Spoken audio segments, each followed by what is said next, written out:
The night of September 11th to 12th, 2015, in downtown Curitiba marked the beginning of one of the most disturbing and controversial criminal investigations in Brazil's recent history. On the 31st floor of a high-rise building, where calm usually defined the midnight atmosphere, a heavy thud shattered the silence. Residents rushed toward their windows, trying to understand the sudden chaos. Someone screamed. Someone called emergency services. Within minutes, a man contacted police dispatch saying his girlfriend had jumped from the window. When officers arrived, they found the courtyard sealed off and the body of a young woman identified as 31-year-old fitness athlete Renata Mugia. The man who had made the call introduced himself as endocrinologist Rafael Sus Marcos. He appeared anxious, but oddly composed, explaining that Renata had taken her own life. Investigators noticed immediately that the apartment told a different story. The smell of alcohol filled the rooms. Items were scattered across the floor, and the open window framed curtains twisting in the breeze. A shoe, a cell phone, a broken necklace, handprints on the frame, and a small shelf beneath the window created a scene that didn't feel impulsive. It felt staged, controlled, arranged. That moment was the start of a timeline investigators would later unwind, piece by piece, revealing a story that stretched far beyond a single tragic night. Renata's life had been defined by discipline, focus, and the pursuit of excellence. Born and raised in the state of Paraná, she had always been determined, eventually finding her calling in bodybuilding. Her transition to the professional body fitness category brought rapid success. She became a champion in Paraná, a 3-time Brazilian champion, and even earned the title of South American champion. As her athletic achievements grew, so did her influence. In the early 2010s, she launched a blog and began sharing training routines and contest preparation insights. Her authenticity and strength attracted thousands of followers, leading to sponsorships from sports nutrition brands and fitness companies. She lived alone, worked as a personal trainer, cared for her dogs, and cultivated a life built on independence. To many, she symbolized empowerment and self-made success.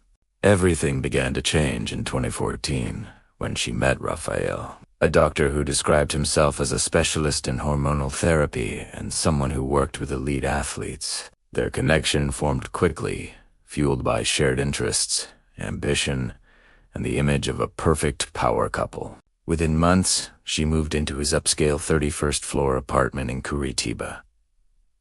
From the outside, their lives looked flawless, but inside, a different reality was emerging. Rafael's charm gradually shifted into control. He began managing every detail of Renata's training, meals, and professional decisions. What seemed like concern became dominance. He regularly reminded her of how much he contributed to her success, slowly eroding her confidence and independence. Friends noticed she became less available. Clients said she stopped responding. Even her online presence changed as he pressured her to remove certain posts and reject new brand partnerships. Behind closed doors, anger replaced affection. Rafael's demands grew sharper, his criticism harsher, and Renata's world smaller. The partner she once trusted began controlling her career, her body, and eventually her mind. Under the pretense of care, he told her she needed medication despite having no history of psychological issues. Without consulting any mental health professionals, he prescribed antidepressants and strong sedatives himself. As the substances accumulated in her system, Renata became exhausted, withdrawn, and increasingly frail. By mid-2015, she lost more than physical strength. She lost her will to resist, her weight dropped dramatically, and her vibrant presence disappeared. Family members were alarmed by her distant voice and guarded tone. Her once active social media fell silent. The change was so drastic that followers began asking whether she was ill. Renata's independence had been replaced with isolation, emotional dependence, and overwhelming fear. On September 8, 2015, an incident occurred that investigators would later identify as the first staged event in a sequence preparing the narrative Raphael wanted to build. He called police claiming he could not enter his apartment and feared something had happened to Renata. When officers opened the door, they found her unconscious on the floor beside a bottle of alcohol and medication packs. Raphael immediately suggested she had attempted to take her own life. Surprisingly, despite her drowsiness, no toxicology tests were done. She was not taken to a hospital. The scene was quickly recorded as an attempted self-harm case. Later, strange posts appeared on her social media, reading like goodbyes, only to vanish soon afterward. Followers sensed something was off. Later investigations proved Raphael had access to all her devices and passwords. This earlier incident created the foundation of a narrative he intended to use again. Renata is unstable, depressed, and at risk of harming herself.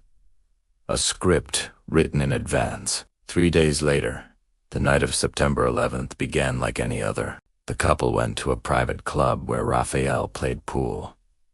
Witnesses noted they barely spoke. She looked drained. He looked tense. Surveillance footage showed them returning home after midnight. Less than an hour later, neighbors heard shouting, objects hitting the floor, and a woman crying. The arguments went on until sudden silence took over. At 2:27 a.m., Raphael took photos of Renata sitting on the window ledge, holding the frame, legs hanging outside. These photos became one of the most disturbing elements of the case. They weren't taken out of fear or desperation. They were taken with eerie calmness, as if documenting a moment he already knew would play a part in his version of events. Between 2:27 and 2:37 a.m., investigators believe Renata moved away from the window, put on sweatpants and sneakers, and in those minutes, Raphael restrained her from behind. The autopsy later revealed a fractured hyoid bone and neck compression marks, inconsistent with a fall. These findings proved that Renata had died before her body was pushed from the window. Raphael allegedly dragged her toward the window, used the small shelf as leverage, positioned her body, and forced her out. Witnesses later reported hearing a voice that sounded like a woman crying out, but investigators concluded he had attempted to imitate her voice to make it sound like she jumped willingly. His calm composure raised suspicion. Instead of calling an ambulance first, he phoned his parents and his therapist. He repeated the same phrase to officers until it became rehearsed. The official investigation that night should have been straightforward. Instead, it was compromised almost immediately. The autopsy was performed by a doctor who had reported himself ill yet appeared for duty only for this case. The report stated Renata died from the fall and showed no signs of aggression. Strangely, the document was uploaded using the login of a former employee previously fired for document manipulation. It was later suspected that someone had influenced the report. Meanwhile, Raphael's family used their medical connections to reinforce the story that she had been emotionally unstable. The public narrative quickly aligned with the false version, but Renata's family refused to accept it. When they saw her body, they noticed bruising, abrasions, and marks never mentioned in the official report. Their insistence led to a second autopsy conducted in 2016 after exhumation. This time the findings reflected the truth. Her heart had stopped before the fall. There was no bleeding from injuries that would have occurred had she been alive on impact. Compression marks proved manual strangulation. The second autopsy overturned the original and reopened the case entirely. Investigators began examining Raphael's past, discovering previous aggression allegations. One ex-partner had filed a police report documenting violence. Neighbors had testified in that earlier case, and Raphael had been convicted, receiving a 4-month sentence served through electronic monitoring. Other women later described similar controlling and threatening behavior. A pattern emerged, showing consistent aggression hidden behind his polished image. The years that followed became a long and painful legal battle. Hearings were postponed, judges reassigned, witnesses intimidated, and defense motions piled up. Raphael continued practicing medicine despite the severity of the accusations. Renata's family spoke publicly about the enormous pressure surrounding the case. One controversy involved their attorney, who was simultaneously defending a suspect in another similar case, leading Renata's sister to remove him and seek a new prosecutor. Raphael even skipped a mandatory hearing, claiming to be working, only for investigators to discover he had spent the day at a poker tournament. That stunt led the judge to revoke his temporary freedom. He was held in custody from January 2019 as the trial proceeded. In February 2023, after nearly 8 years of delays, a jury reached a unanimous verdict. The evidence presented by prosecutors, including expert reports, photographs, witness testimonies, past complaints, and the results of the second autopsy, proved deliberate aggression, intent, and staging. Raphael was found guilty of taking his partner's life, of committing the crime with gender-based motivation, of preventing her from defending herself,